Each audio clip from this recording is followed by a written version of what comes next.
welcome to World News Roundup on Channel 6.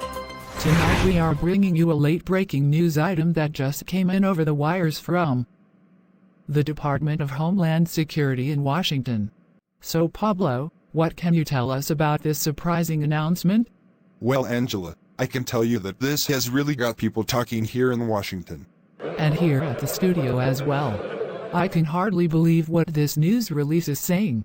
Well, you know as much as I do at this point. Maybe you better just go over the materials you got, and let our audience decide. Okay, Pablo. Probably the best thing to do. Back to you in the studio. Okay, then. They send me some images to go with this, so maybe you can set them up for me? Now let me introduce this segment by saying that although I have only been in this country a year, I am happy to identify with all the people who say I am an American, and I live in America. So what was I supposed to make of this first slide? America does not really exist. So is this a joke or something? I will read the rest of this, but I just don't get it. Does anyone understand this? Okay, it says here that there is no such country as America. It says the country's name is actually the United States of America. I think I see where this is going, and now I see why this topic is so important.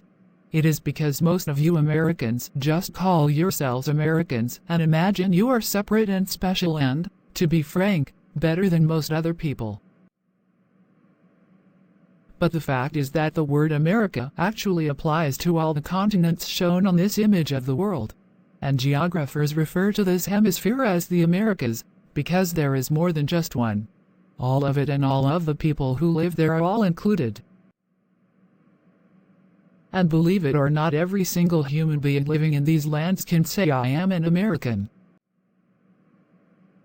I remember seeing the documentary on Che Guevara's motorcycle trip through Latin America. You probably know him as the revolutionary who fought alongside Castro to free Cuba from the dictatorship of Batista. I noticed then that the people in those countries often refer to themselves as Americans, and it got me thinking. Now I see why.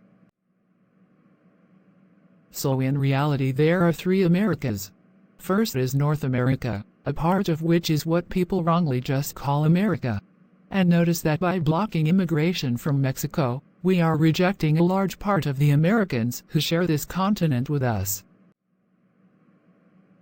And then there is Central America, which was home to several ancient and magnificent civilizations, like the Mayans. But do we even pay attention to these countries anymore? And the huge continent of South America.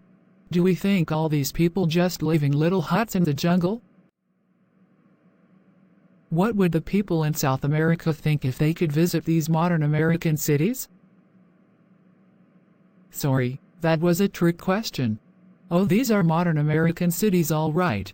In South America, it is as if there is a huge cloud over everything south of the equator. We are much more connected in our minds to Europe that is thousands of miles across the ocean than we are to countries south of us that we could drive to in our car. But we are all Americans. So let's keep saying we are proud to be an American. And recognize the millions and millions of diverse and interesting people who also live in America with us and who are, in every sense of the word, our fellow Americans.